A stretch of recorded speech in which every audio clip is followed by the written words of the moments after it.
is a one fall with a 60-minute time limit for the North American Tag Team Championships. Introducing the current North American Tag Team Champions, the Cuban Commandos. First from Martinique, weighing 243 pounds, Jerry Morrow. His tag team partner from Havana, Cuba, weighing 235 pounds, the Cuban Assassin. And the challengers in this match, first from Montreal, Quebec, weighing 235 pounds, Phil LaFlauer. And his tag team partner is from Dorchester, New Brunswick, weighing 250 pounds, the Beast. And your referee for this match, Bernie Richard. Well, this is the match we've been waiting for on the program. The main event with the North American Tag Team belts on the line. The Cuban Commandos defending against the Beast and Phil LaFleur.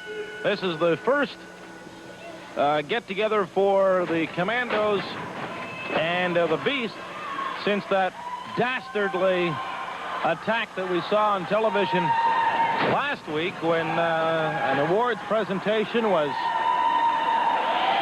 ambushed by the likes of the Cuban Commandos. They were involved where they should not have been. You know, Gary, even going so far as to hit the Beast and Leo Burke with the congratulatory cake. You know, you never cease to amaze me.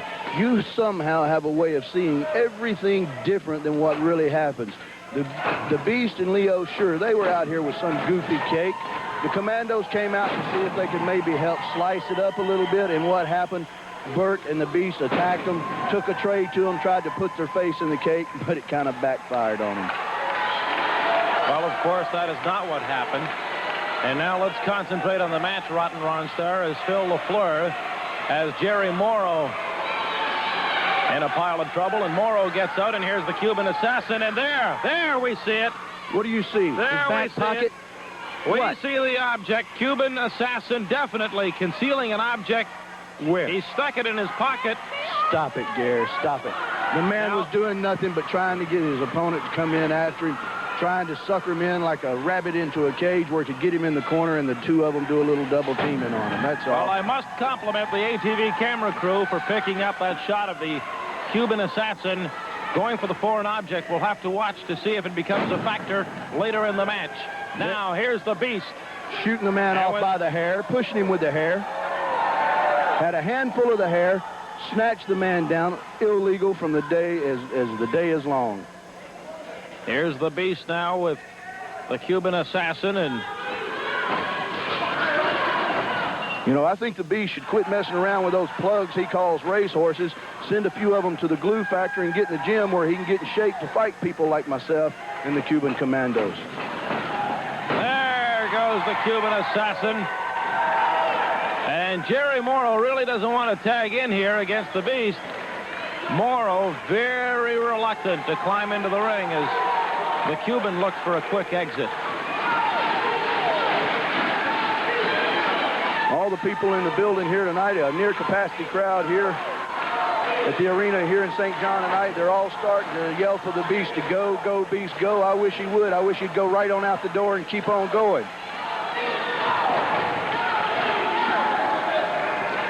Beast and Jerry Morrow locking horns in the center of the ring, and Beast has Morrow down, and with a kick to the kneecaps, might I add. And a tag, and here comes the Cuban Assassin for more punishment. Now, see, that's the way you take a man down. A collar to elbow hookup and powered the man down. The Beast is supposed to be so almighty strong, but did you see that Cuban Assassin locked up? I saw the Cuban Assassin grab the Beast by the hair, and the Beast somewhat upset. Again, there again, by the hair. No. You have to watch the match to know what's going on, Ron Starr. I think we're watching a different match, Gare.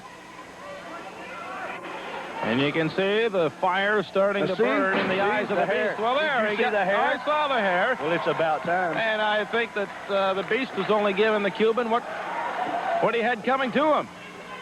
Well, just remember, there's an old adage, do unto others as you would have them do unto you. We'd like to say hello to all the shut-ins watching these matches from all over the Maritimes. Hope to see you out to World Grand Prix Wrestling very soon.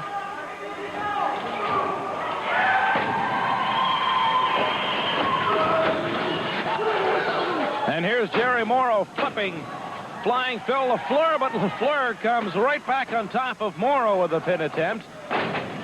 There, Jerry shows some wrestling ability there. He hooks the man by the ankle, takes him down. Oh, a vicious kick behind the head.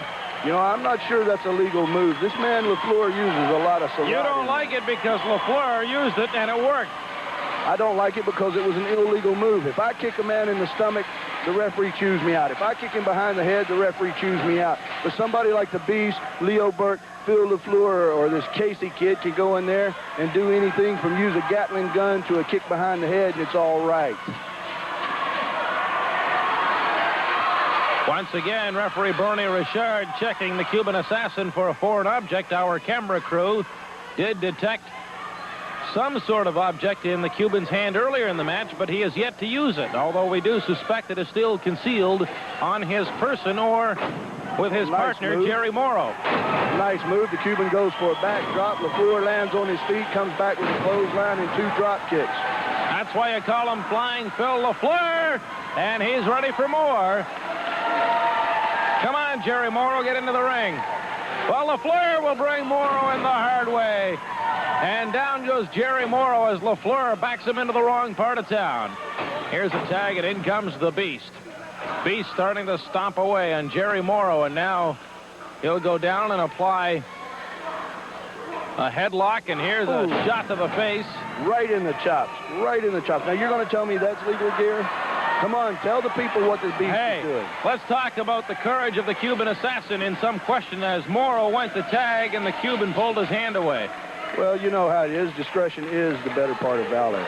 You just got, sometimes you have to back off. You know, if your opponent is equal, you fight him. If he's superior, you evade him. If he angers easily, then you anger him. And I think that's exactly what the Cuban's trying to do, is anger the Beast where he'll make a mistake. Once he makes that mistake, then the Cuban's going to go in there and take it to him tooth and nail. Here's a tag, and back comes Phil LaFleur to face Jerry Morrow, one half of the defending North American Tag Team Champions, the Cuban Commandos. LaFleur whipped off the ropes. Here comes LaFleur over the ropes as the Cuban assassin was able to use that top rope in such a manner.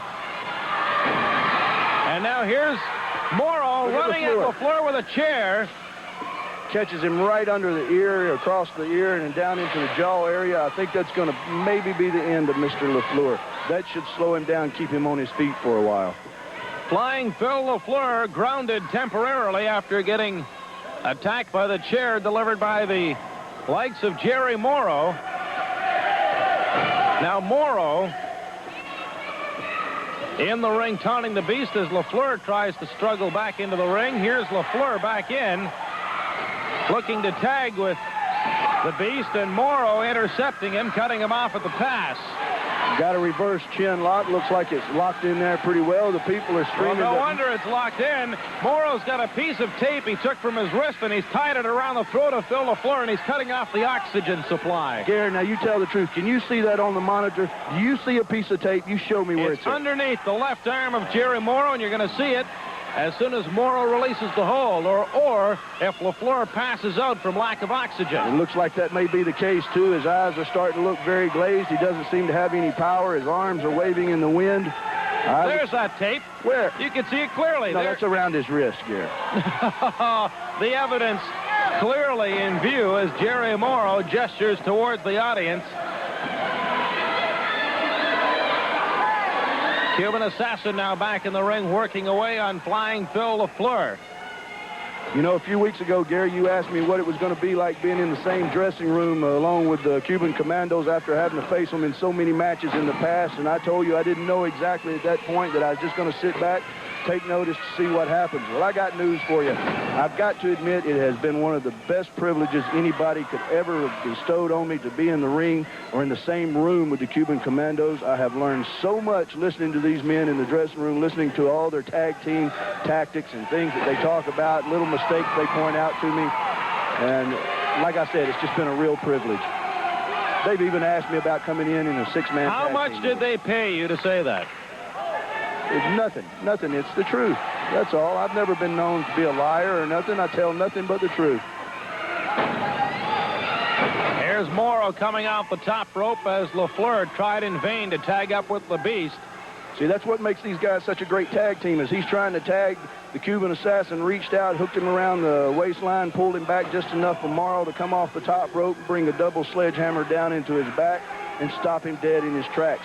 That's what makes these guys so good. They wait until their opponent is just about there when he knows he's got the tag right there in front of him, and then they stop him. And that has a way of really putting Jerry stress. Morrow whipping LaFleur off the ropes, a backdrop, and here's Morrow now. Here's Beast coming in to help interfere as LaFleur was able to kick out. And that was the right word, interfere. Oh, vicious move there. LaFleur grabs a double handful of hair in the back of LaFleur's head and just snatches him straight up in the air and snaps him like a sheep. Morrow whipping LaFleur off the ropes, and here's a sleeper hold, a hold that Ron Starr calls illegal, but here's Jerry Morrow of the Cuban Commandos using it. It depends on who's using it and how it's locked in, Maxwell.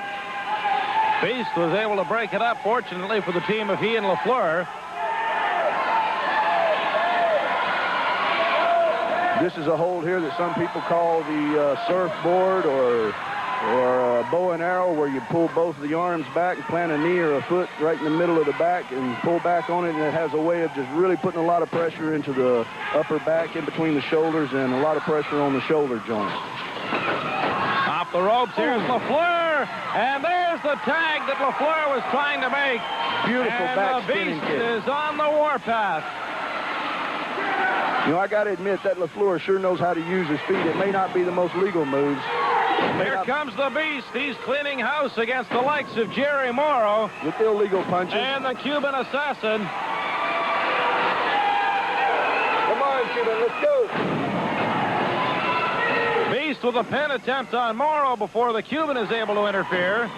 Now LaFleur comes in to help take care of the Cuban Assassin. And the Cuban Commandos A double arm whip. wind up getting smashed into the ring with each other. Beast has a bear hug on Jerry Morrow, and now Cuban Assassin is in there to get a hold of the Beast as Morrow works away. Dumps LaFleur over the top rope. Cuban Assassin's holding the Beast down. Jerry Morrow's dropping the headbutts into the midsection, into the rib cage. LaFleur's had the wind knocked out of him. He's down on the mat. He's not. Look out! Look out! Referee Bernie Richard has called for a disqualification after a Cuban Assassin and Jerry Morrow were 2-on-1 on the Beast in the center of the ring. Here's Leo Burke's Burke. got no business being in the ring. He's lucky that I don't get in there myself and straighten things out. Burke able to come to the Beast stage. Referee Bernie Richard calling it a no contest match because of all the interference that went on as far as both teams was concerned. And as a result, we have a no contest involving the Cuban Commandos and the Beast and Phil LaFleur, which I think is exactly what the Commandos wanted because they retain their North American Tag Team belts.